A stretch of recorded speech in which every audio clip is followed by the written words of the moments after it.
Friends, మొదట మనం బంగ్లాదేశ్ ప్రస్తుత పరిస్థితిని అర్థం చేసుకోవాలి. షేక్ హసీనా ప్రభుత్వం పడిపోయిన తర్వాత అక్కడ మహమ్మద్ యూనస్ నేతృత్వంలో తాత్కాలిక ప్రభుత్వం ఏర్పడింది. కానీ ఈ మార్పు తర్వాత బంగ్లాదేశ్లో భారత్ వ్యతిరేక శక్తులు, ముఖ్యంగా తీవ్రవాద గ్రూపులు మరియు జిహాదీ నెట్వర్క్లు బలోపేతం కావడం మొదలయ్యాయి. అసలు సమస్య ఎక్కడొచ్చిందంటే చికెన్ నెక్. దీన్ని సిలిగురి కారిడార్ అని కూడా అంటారు. పశ్చిమ బెంగాల్లోని ఈ చిన్న భూభాగం భారత్ని ఈశాన్య రాష్ట్రాలతో కలుపుతుంది. దీని వెడల్పు కేవలం 20 నుంచి 22 కిలోమీటర్లు మాత్రమే. ఒకవేళ ఈ దారిని ఎవరైనా మూసేస్తే అస్సాం, మేఘాలయ, అరుణాచల్ ప్రదేశ్ వంటి రాష్ట్రాలు దేశం నుంచి విడిపోతాయి. శ్రీ రాఘవేంద్ర జ్యోతిషాలయం శ్రీ ఎంకే శాస్త్రి గారు ప్రముఖ జ్యోతిష్యులు. స్త్రీ పురుష వశీకరణం 100% గ్యారంటీ. భర్తను పరస్త్రీ వ్యామోహం నుండి విడిపించడానికి, భార్యను పరపురుష సహవాసం నుంచి విడిపించడానికి, మీరిష్టపడ్డవారు మీ నుంచి దూరమై ఉంటే స్త్రీ వశీకరణ, పురుష వశీకరణం, ప్రేమ సమస్య, ప్రేమ వివాహం, అత్తాకోడళ్ల సమస్యలు, భార్యాభర్తల కలహాలు, లైంగిక సమస్య, సంతాన సమస్య, ఇంకా మీకెటువంటి సమస్యలున్నా దైవ శక్తి పూజలు చేసి పరిహారం చేయగలరు. ఈ రోజే సంప్రదించండి. బంగ్లాదేశ్లోని కొన్ని శక్తులు చైనా మరియు పాకిస్తాన్ మద్దతుతో ఈ ప్రాంతంలో అస్థిరత సృష్టించాలని ప్లాన్ చేశాయి. నిఘా సంస్థల సమాచారం ప్రకారం సరిహద్దుకు అతి సమీపంలో సుమారు 20,000 మంది తీవ్రవాదులు మరియు జిహాదీల్ని ఒక ప్రాక్సీ ఆర్మీలా తయారు చేశారు. వీరికి అత్యాధునిక ఆయుధాలందాయి. భారత్ లోపలికి చొరబడి దాడులు చేయడం, ఈశాన్య రాష్ట్రాలకు వెళ్లే సరుకు రవాణాను అడ్డుకోవడం వీరి ప్రధాన లక్ష్యం. కానీ భారత్ ఈసారి మౌనంగా కూర్చోలేదు. ప్రతి కదలికను శాటిలైట్స్ ద్వారా గమనించింది. ఎప్పుడైతే వీరు సరిహద్దు దాటే ప్రయత్నం చేశారో అప్పుడే భారత్ తన అఫెన్సివ్ గేర్ మార్చింది. రిపోర్ట్ల ప్రకారం భారత దళాలు బంగ్లాదేశ్ లోపలికి 30 కిలోమీటర్ల వరకు ఒక వ్యూహాత్మక పట్టును సాధించాయి. ఇది భూభాగ ఆక్రమణ కాదు, శత్రువుల స్థావరాల్ని పూర్తిగా నాశనం చేసే ఒక క్లీనప్ ఆపరేషన్. ఆపరేషన్ మొదలవగానే ఆ ప్రాంతంలో కమ్యూనికేషన్ వ్యవస్థని భారత్ జామ్ చేసింది. తీవ్రవాదులకు అందుతున్న ఆహారం, ఆయుధాల సరఫరాను అడ్డుకుంది. భయం ఎంతలా ఉందంటే భారత సైన్యం వస్తోందని తెలియగానే చాలా చోట్ల తీవ్రవాదులు ఆయుధాలు వదిలేసి పారిపోయారు. ఢాకాలో ఉన్న మహమ్మద్ యూనస్ ప్రభుత్వం ఈ వేగాన్ని ఊహించలేదు. భారత్ కేవలం విదేశీ వ్యవహారాల శాఖ ద్వారా ప్రకటనలు ఇస్తుందని వారు అనుకున్నారు. కానీ నేరుగా సైన్యం రంగంలోకి దిగడంతో యూనస్ ప్రభుత్వం అయోమయంలో పడింది. సైన్యానికి ప్రభుత్వానికి మధ్య గ్యాప్ పెరిగింది. ఇది బంగ్లాదేశ్ అంతర్గత భద్రతను కూడా ప్రశ్నిస్తోంది. ఈ ఆపరేషన్ జరుగుతున్న సమయంలోనే ఆస్ట్రేలియాలోని సిడ్నీకి చెందిన లోవీ ఇన్స్టిట్యూట్ ఒక నివేదిక ఇచ్చింది. ఇది మనల్ని గర్వపడేలా చేస్తుంది. ఆసియా పవర్ ఇండెక్స్లో భారత్ జపాన్ని వెనక్కి నెట్టి 3వ స్థానానికి చేరుకుంది. భారత్ ఇప్పుడు కేవలం ఎదుగుతున్న శక్తి కాదు, అది ఒక మేజర్ పవర్. భారత సైనిక సామర్థ్యం మరియు పొలిటికల్ విల్ ప్రపంచంలోనే అత్యుత్తమంగా ఉన్నాయని ఈ రిపోర్ట్ తేల్చింది. చైనా తన జనాభా సమస్యలతో సతమతమవుతోంది. వారి జనాభా ముసల్దవుతోంది. ఆర్థిక వ్యవస్థ మందగించింది. అదే సమయంలో భారత్ ప్రపంచంలోనే అత్యంత యువ జనాభా కలిగిన దేశం. అందుకే ఆసియాలో చైనాకు ఏకైక ప్రత్యామ్నాయం భారత్ అని అమెరికా గుర్తించింది. మే 2025 టర్నింగ్ పాయింట్. ప్రపంచ విశ్లేషకులు మే 2025లో భారత్ తీసుకున్న నిర్ణయాల్ని ఒక టర్నింగ్ పాయింట్గా చూస్తున్నారు. భారత్ తన రక్షణ బడ్జెట్ని పెంచడమే కాకుండా ఆత్మనిర్భర్ భారత్ తయారీలో రికార్డు సృష్టిస్తోంది. ఇప్పుడు మనం ఆయుధాల కోసం ఇతరులపై ఆధారపడడం లేదు. క్వాడ్ మరియు భారత్, అమెరికా, జపాన్, ఆస్ట్రేలియాతో కలిసి భారత్ చేస్తున్న క్వాడ్ కూటమి ఇప్పుడు బలోపేతమైంది. దక్షిణ చైనా సముద్రంలో చైనా ఆగడాలను అడ్డుకోవడంలో భారత్ కీలక పాత్ర పోషిస్తోంది. బంగ్లాదేశ్ సరిహద్దుల్లో భారత్ యాక్షన్ తీసుకుంటే పాకిస్తాన్కు ఎందుకంత నొప్పి? ఎందుకంటే పాకిస్తాన్ మరియు చైనా కలిసి భారత్ని 2 ఫ్రంట్ వార్లో ఇరికించాలని చూస్తున్నాయి. ఒకవైపు కశ్మీర్, మరోవైపు బంగ్లాదేశ్ సరిహద్దు. కానీ భారత్ బంగ్లాదేశ్ వైపు గట్టి సమాధానం ఇవ్వడంతో పాకిస్తాన్ కుట్రలు పటాపంచలయ్యాయి. ఫ్రెండ్స్, భారత్ ఎప్పుడూ శాంతినే కోరుకుంటుంది.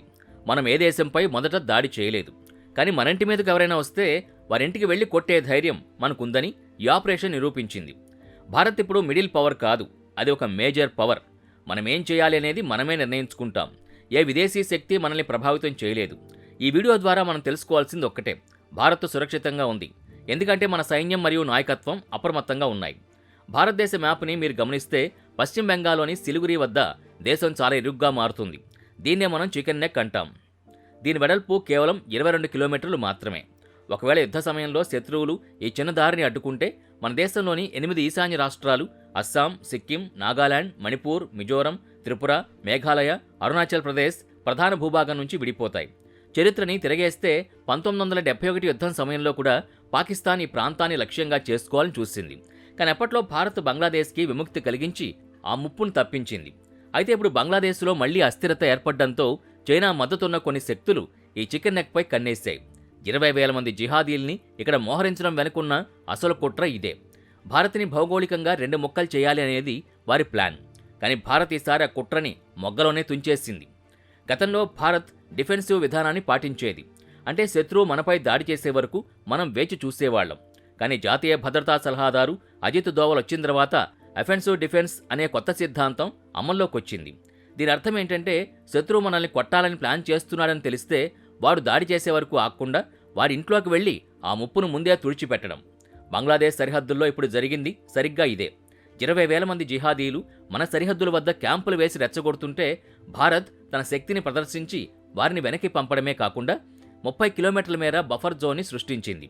దీనివల్ల భవిష్యత్తులో మన ఈశాన్య రాష్ట్రాలకు ఎటువంటి ముప్పు ఉండదు. ఈ ఆపరేషన్ ఇంత విజయవంతం కావడానికి కారణం మన నిఘా వ్యవస్థ. భారత్ తన రిసాట్ సిరీస్ శాటిలైట్ల ద్వారా సరిహద్దు అవతలున్న ప్రతి అంగుళాన్ని క్షుణ్ణంగా పరిశీలించింది. మేఘాలున్నా చీకటిగా ఉన్న ఈ శాటిలైట్లు స్పష్టమైన చిత్రాల్ని తీయగలవు. దీనికి తోడు భారత్ తయారు చేసిన అత్యాధునిక డ్రోన్లు సరిహద్దు వెంబడి నిరంతరం నిఘా ఉంచాయి. ఎప్పుడైతే ఆయుధాల కదలిక పెరిగిందో వెంటనే మన కమాండోలు రంగంలోకి దిగారు. కమ్యూనికేషన్ జామింగ్ టెక్నాలజీని వాడి తీవ్రవాదులు ఒకరితో ఒకరు మాట్లాడుకోకుండా చేసి వారిని మానసికంగా దెబ్బతీశారు. ఇది ఆధునిక యుద్ధ తంత్రం. సిడ్నీ లోవి ఇన్స్టిట్యూట్ రిపోర్ట్ ప్రకారం భారత్ జపాన్ని వెనక్కి నెట్టి 3వ స్థానానికి చేరింది. ఇది సామాన్యమైన విషయం కాదు. జపాన్ దశాబ్దాలుగా టెక్నాలజీలో మరియు ఆర్థిక వ్యవస్థలో ప్రపంచంలోనే అగ్రగామిగా ఉంది. కానీ జపాన్ జనాభా తగ్గిపోతోంది. వారి సైనిక శక్తి కేవలం రక్షణకే పరిమితం. కానీ భారత్ అలా కాదు. మన ఆర్థిక వ్యవస్థ 7% కంటే ఎక్కువ వేగంతో పెరుగుతోంది. మన దగ్గర ప్రపంచంలోని అతిపెద్ద యువ జనాభా ఉంది. అన్నింటికంటే ముఖ్యంగా భారత్ ఇప్పుడు తన నిర్ణయాలను ధైర్యంగా తీసుకోగలదు. ఉక్రెయిన్ రష్యా యుద్ధం విషయంలో కానీ ఇప్పుడు బంగ్లాదేశ్ విషయంలో కానీ భారత్ ఎవరికీ తలొగ్గలేదు. ఈ పొలిటికల్ విల్ భారత్ని ఒక గ్లోబల్ లీడర్గా నిలబెట్టింది. ఈ ఆపరేషన్ తర్వాత చైనా నోరు మెదపలేకపోతోంది. ఎందుకంటే బంగ్లాదేశ్ని తన చెప్పు చేతుల్లో ఉంచుకోవాలని చైనా బిలియన్ల డాలర్లు ఖర్చు చేసింది. కానీ భారత్ యొక్క ఈ మెరుపు దాడి చైనా వ్యూహాల్ని చిత్తు చేసింది. మరోవైపు అమెరికాకు భారత్ ఒక తప్పనిసరి అవసరంగా మారింది. హిందూ మహాసముద్రంలో చైనాను అడ్డుకోవాలంటే భారత్ కంటే బలమైన భాగస్వామి అమెరికాకెవరూ లేరు. అందుకే భారత్ సరిహద్దుల్లో ఇంత పెద్ద ఆపరేషన్ చేసినా అమెరికా కానీ యూరోపియన్ దేశాలు కానీ భారత్ను విమర్శించలేకపోయాయి. ఇది భారత దౌత్య విజయం. చాలామంది విశ్లేషకులు మే 2025ని భారత్ యొక్క రక్షణ చరిత్రలో ఒక మైలురాయిగా అభివర్ణిస్తున్నారు. ఈ సమయంలోనే భారత్ తన స్వదేశీ క్షిపణి వ్యవస్థల్ని, యుద్ధ విమానాల్ని భారీ స్థాయిలో మోహరించింది. మన రక్షణ ఎగుమతులు కూడా పెరిగాయి. అంటే మనం ఆయుధాలు కొనే దేశం నుంచి ఆయుధాలు అమ్మే దేశంగా మారుతున్నాం. ఈ ఆత్మవిశ్వాసమే బంగ్లాదేశ్ సరిహద్దుల్లో ప్రతిఫలించింది. ఫ్రెండ్స్, ఈ కథ కేవలం సరిహద్దుల్లో జరిగిన ఘర్షణ గురించి మాత్రమే కాదు. ఇది మన దేశ గౌరవం గురించి. దశాబ్దాలుగా మనల్ని బలహీనంగా చూసిన ప్రపంచానికి భారత్ ఇప్పుడు ఒక బలమైన శక్తిగా ఎదిగిందని చాటి చెప్పింది. శాంతిని కోరుకోవడం మన సంస్కృతి. కానీ ఆ శాంతిని కాపాడడానికి ఆయుధం పట్టడం మన బాధ్యత. బంగ్లాదేశ్ సరిహద్దుల్లో భారత్ తీసుకున్న అడుగు రాబోయే తరాలకి ఒక సందేశం. మన దేశం వైపు కన్నెత్తి చూస్తే సమాధానం ఎంత బలంగా ఉంటుందో ప్రపంచానికి తెలిసింది. యూఎస్ ప్రభుత్వం ఇప్పటికైనా వాస్తవాల్ని గ్రహించి భారత్ వ్యతిరేక శక్తులకి ఆశ్రయం ఇవ్వడం మానుకోవాలి. లేదంటే రాబోయే రోజుల్లో భారత్ ఇంకా కఠినమైన నిర్ణయాలు తీసుకోవడానికి వెనకాడదు. ఈ ఆపరేషన్ యొక్క మరొక ఆసక్తికరమైన కోణాన్ని మనం గమనించాలి. బంగ్లాదేశ్ సైన్యంలోని అగ్రశ్రేణి అధికారులకి మరియు క్షేత్రస్థాయి సైనికులకి మధ్య ఇప్పుడు పెద్ద చీలికొచ్చింది. యూఎస్ నేతృత్వంలోని తాత్కాలిక ప్రభుత్వం తీసుకుంటున్న అనాలోచిత నిర్ణయాల వల్ల తమ ప్రాణాలు పణంగా పెట్టలేమని అక్కడి సాధారణ సైనికులు భావిస్తున్నారు. అందుకే భారత సైన్యం ముందుకొస్తుంటే వారు ప్రతిఘటించకుండా వెనక్కి తగ్గుతున్నారు. ఇది కేవలం మన సైనిక విజయం మాత్రమే కాదు, ఇది ఒక గొప్ప వ్యూహాత్మక పైచేయి. గతంలో సరిహద్దు గ్రామాల్లో అక్రమ చొరబాట్లు, పశువుల స్మగ్లింగ్ మరియు తీవ్రవాదుల భయం ఎక్కువగా ఉండేది. కానీ భారత్ సృష్టించిన ఈ 30 కిలోమీటర్ల బఫర్ జోన్ వల్ల ఇప్పుడు పశ్చిమ బెంగాల్ మరియు అస్సాం సరిహద్దు గ్రామాల ప్రజలు ప్రశాంతంగా నిద్రపోగలుగుతున్నారు. మత ఛాందసవాద శక్తులకి ఈ ఆపరేషన్ ఒక శాశ్వత బ్రేక్ వేసింది. ఐక్యరాజ్య సమితి వంటి అంతర్జాతీయ వేదికలపై కూడా భారత్ తన వాదనను చాలా బలంగా వినిపించింది. తీవ్రవాదాన్ని పెంచి పోషించే ఏ దేశమైనా సరే పర్యవసానాల్ని అనుభవించాల్సిందేనని భారత్ స్పష్టం చేసింది. గతంలో భారత్ను విమర్శించిన కొన్ని పాశ్చాత్య దేశాలు కూడా ఇప్పుడు మౌనం వహిస్తున్నాయి. ఎందుకంటే మారుతున్న ప్రపంచ క్రమంలో భారత్ ఇప్పుడు ఒక కీలకమైన స్తూపం. ఇది నవభారత శక్తికి నిదర్శనం. రాబోయే 24 గంటలు చాలా కీలకం. బంగ్లాదేశ్ ప్రభుత్వం భారత్తో చర్చలకు వస్తుందా లేక మళ్లీ రెచ్చగొట్టే ప్రయత్నం చేస్తుందా వేచి చూడాలి. భారత్ తీసుకున్న ఈ నిర్ణయం సరైందేనా? మీ అభిప్రాయాన్ని కామెంట్ సెక్షన్లో తెలియచేయండి. ఇలాంటి మరిన్ని రాజకీయ విశ్లేషణల కోసం మన ఛానల్ని ఇప్పుడే సబ్స్క్రైబ్ చేసుకోండి. వీడియో నచ్చితే లైక్ చేయండి.